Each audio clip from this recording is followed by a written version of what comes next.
দ্বিতীয় পর্ব, পরিবারের কাছে হেরে যাওয়া ভালোবাসা। কিন্তু হঠাৎ করে শাহনাজের পরিবারের উপরে শয়তান ভর করল। তাদের সম্পর্ক মানছে না, এটাও হয়তো আল্লাহ তাআলার পরীক্ষা। শাহনাজের বড় বোনের নাম শারমিন। শাহনাজকে তার বোন অনেক ভালোবাসে।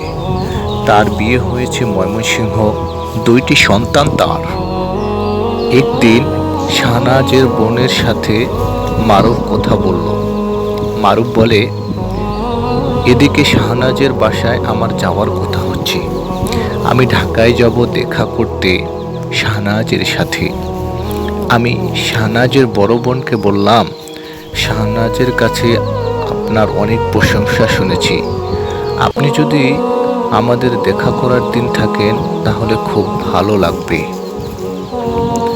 তিনি আমার সাথে খুব সুন্দর করে কথা বললেন, আমার বিষয়ে সব জানলেন। আমার মনে হলো আমি মানুষের সাথে কথা বললাম না, আমি যেন কোনো এক মুমিন ফেরেশতার সাথে কথা বলছি। তারপর কোনো এক অজানার কারণে শাহনাজের বোন তার আম্মুকে কল দিয়ে বলে, এই ছেলের সাথে বিয়ে দেওয়া যাবে না। নারী হয়ে নারীর ভালো সহ্য করতে না পারার কারণে হয়তো বেশিরভাগ নারী জাহান্নামে যাবে। এটা আমার কথা নয়, বিশ্বনবী সাল্লাল্লাহু আলাইহি ওয়াসাল্লামের কথা। সংসার করবে ছেলে মেয়ে, কিন্তু সংসার পছন্দ করবে পরিবার। এটা আমাদের বাঙালির কালচার। কিছুক্ষণ পরে শাহনাজ আমাকে কল দিয়ে বলল, তার পরিবার এখন আমাদের সম্পর্ক মানছে না। আমি শাহনাজের আম্মুকে কল দিলাম। উনি যা বললেন তা শুনে আমি বেশ অবাক হলাম। শাহনাজের আম্মুর কথা হলো, আমরা থাকি ময়মনসিংহ, তুমি থাকো সিলেটে। এটা কেমন করে হয় বলো তুমি? তুমি যদি ময়মনসিংহে থাকতে তাহলে ভালো হতো, মেয়েকে শাড়ির আঁচলে বেঁধে রাখবে। শাহনাজের আম্মু আরও বললেন, বড় মেয়েকে বিয়ে দিয়েছি, তার সুখ নিজের চোখে দেখতে পারছি না, ছোট মেয়েকে নিজের কাছে রাখবে। যদি মরেও যায় ছোট মেয়ের সুখ নিজের চোখে দেখতে পারবে। মনে হলো তিনি মেয়ের সুখ নিজের চোখে দেখতে পারবে।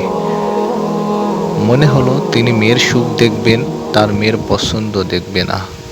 তিনি আরও বললেন, আমার পরিবার তো ছোট, তুমি আগে তোমার আম্মুকে নিয়ে ঢাকায় চলে আসো, আমি তোমাকে দেখি। এছাড়াও ভিন্ন কথা জিজ্ঞেস করলো, বিভিন্ন বিষয়ে আলোচনা করলো। আরও অনেক কথা ছিল। শাহনাজকে তার আম্মু বলে, তুই যদি মারুফকে বিয়ে করিস আমাদের সাথে তোর কোনো সম্পর্ক থাকবে না। কোথায় আছে না, যার মা যত চালাক তার মেয়ে হয় তত তাড়াতাড়ি তালাক। শাহনাজের মা ছিল দুইমুখী সাপ। শাহনাজ আমাকে এসব বলার পরেও আমি বিশ্বাস করলাম না। তাদের কথা শুনে আমার মনে হয় না তারা এমনটা বলবে। তাই আমি শাহনাজকে বললাম, তার পরিবার তার সাথে মজা করছে।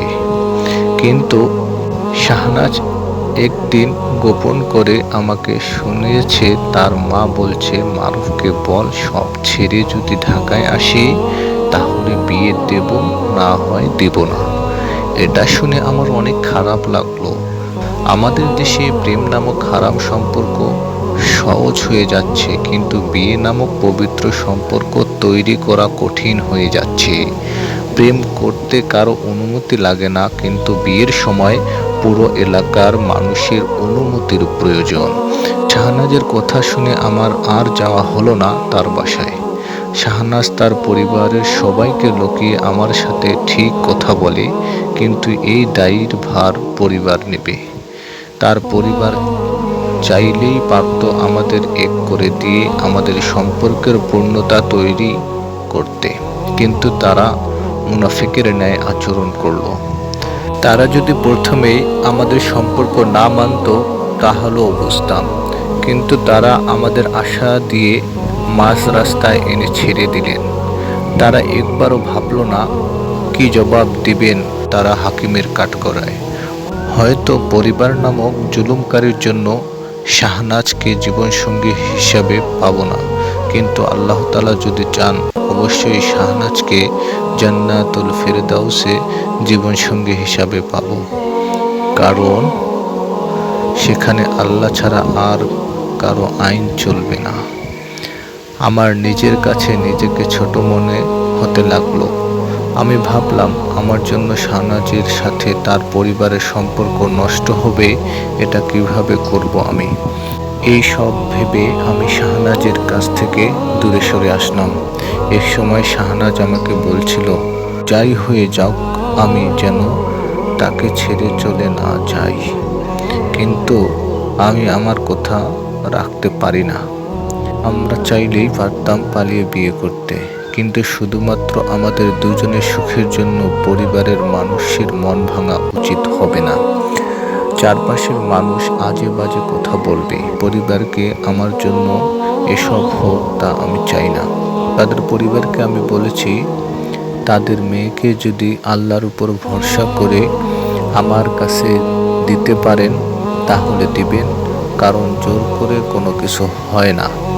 হয়তো কিছু সময়ের জন্য হাসি খুশি থাকা যায়, কিন্তু মনের শান্তি পাওয়া যায় না।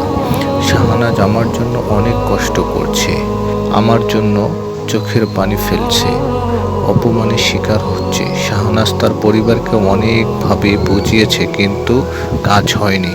আমি শাহনাজকে বলেছি যে সে আমার থাকবে, সে যদি শেষ সীমান্ত থাকে ঠিক আমার কাছে চলে আসবে।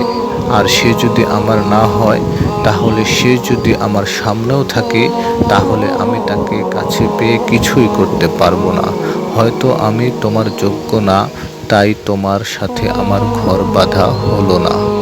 আল্লাহ যা করে ভালোর জন্যই করে, আমাদের চেয়ে উত্তম পরিকল্পনা তিনি করেন। শাহনাজ, তুমি ধৈর্য ধরো, তোমার পরিবারের পছন্দ মেনে নিও, আর তোমার বাবা মা খুশি তো আল্লাহ তাআলা খুশি। তুমি যদি ধৈর্য ধরার মতো ধরতে পারো তাহলে শেষ হাসিটা তুমি পাবে ইনশাআল্লাহ।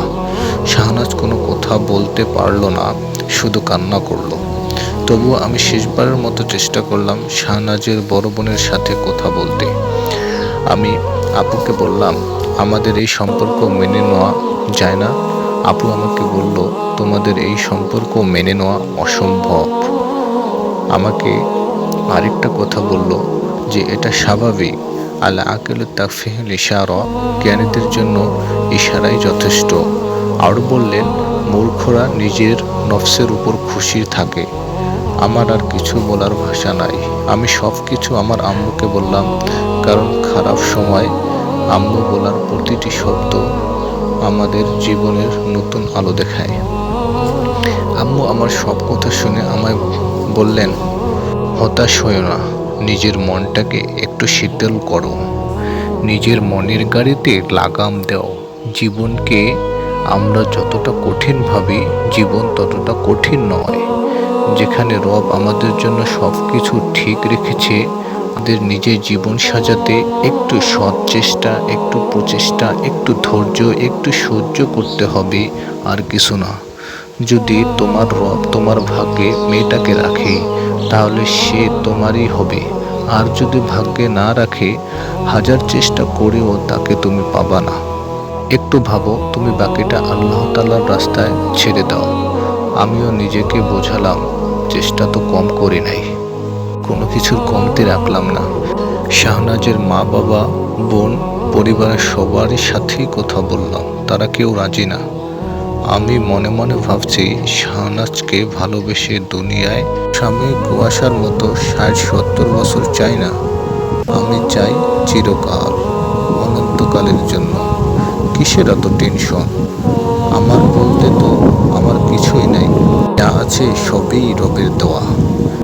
পৃথিবীতে আসছি একা, যাব একা, এই আশা নিয়ে এখন পথ চলছি। হয়তো শাহনাজও আল্লাহর রহমতে ভালো থাকবে। সব ভালোবাসার যে পূর্ণতা পেয়ে হবে এমন তো কোনো নিয়ম নাই, কিন্তু ভালোবাসা দূর থেকেই সুন্দর। সমাপ্ত। ইতিহাসের পাতায় তার শিরি ফরাহাত, লাইলা মজনুর জীবন কাহিনীর মতো আমার এই ভালোবাসাটা